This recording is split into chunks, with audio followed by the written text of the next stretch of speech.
Bonjour tout le monde, bienvenue. Notre chaîne, notre chaîne sur l'histoire turco-iranienne. Voilà, aujourd'hui on va connaître une autre savant. Alors, on va continuer après notre discussion.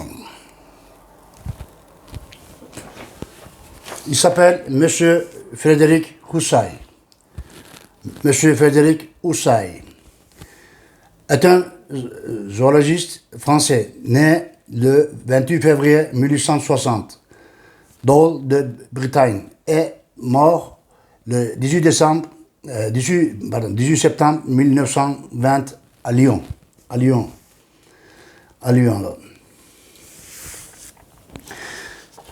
Bonjour.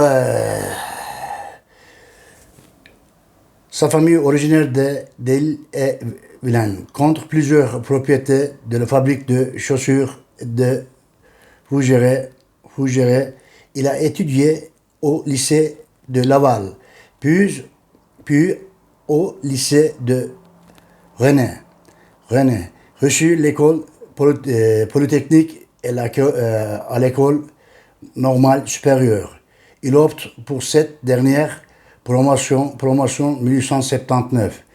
Il obtient ses licences de mathématiques 1880, de sciences physiques 1881 et de sciences naturelles 1882. Reçu à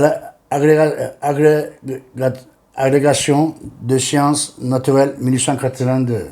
Il est nommé aussitôt agrégé préparateur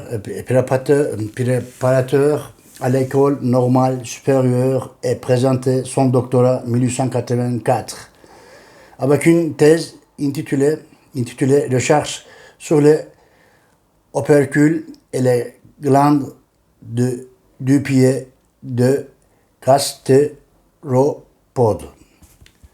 Après son doctorat, il est préparateur au laboratoire à la Sorbonne d'Henri de Lacazette, 1821-1901, du Thiers. Il est alors choisi par le directeur de l'école normale supérieure pour participer en 1885-1886 comme anthropologue à la mission scientifique et archéologique de Marcel et Jean Dieu Lafaux à Soucé.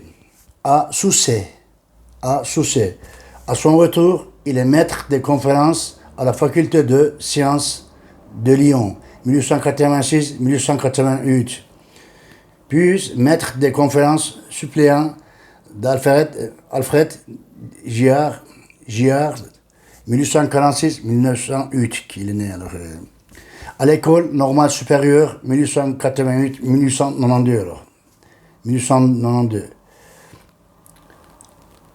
Georges Perrault, alors le directeur de ENS et le nombre d'instituts, 1904. Il est nommé professeur de la Sorbonne. Il a donné un cours public, mais il continuait d'enseigner l'école normale supérieure où il conservait son laboratoire. Il est nommé professeur de zoologie à la faculté de sciences de Paris en 1907, de doyen 1919. Il meurt le 18 septembre 1920, peu de temps après de la parution de Force, et cause ouvrage à la fois philosophie de sciences, de critique scientifique et de métaphysique, véritable testament intellectuel à propos duquel Henri Bergson lui écrira: je lui trouvais votre livre, la plume à la main. Voilà, liste de publications. Alors, pour nous, c'est plus important parce que Les races humaines, voilà, 1887, c'est très important. Les races humaines de la Perse, Société d'anthropologie de Lyon, séance du 2 juillet 1887. 87. Voilà. Il y en a plusieurs, mais les races humaines de Perse, très important. Souvenir d'un voyage en Perse, l'Arabistan et la montagne de Bakhtiar. Bakhtiar aussi dans la revue de Monde, janvier 1887. 87. Voilà. Vous allez entendre aussi M. Frédéric Houssaye, pour les races humaines, surtout, pour les races humaines de la Perse, parce que c'est un travail anthropologique. C'est un travail qui ça durait presque 2 ans. Alors, vous savez, le Caucase, en Iran, en Irak, de plusieurs coins, alors, voilà, les recherches, origine de ces gens-là, ces peuples-là. Alors. Ces peuples-là, vous allez entendre aussi, M. Frédéric Houssaye, parce qu'il était travaillé aussi avec un des savants que vous allez entendre, M. Chantrey. M. Chantrey, il était là aussi, et sur place, parce que à partir de 1851 jusqu'à 1886, il y a plusieurs savants, ils ont été là-bas pour les travaux anthropologiques. Alors. Et il y en a qui ont resté pendant 2 ans, il y en a qui ont resté pendant 3 ans, et sur place, pour les recherches, les ossements alors, sur place alors.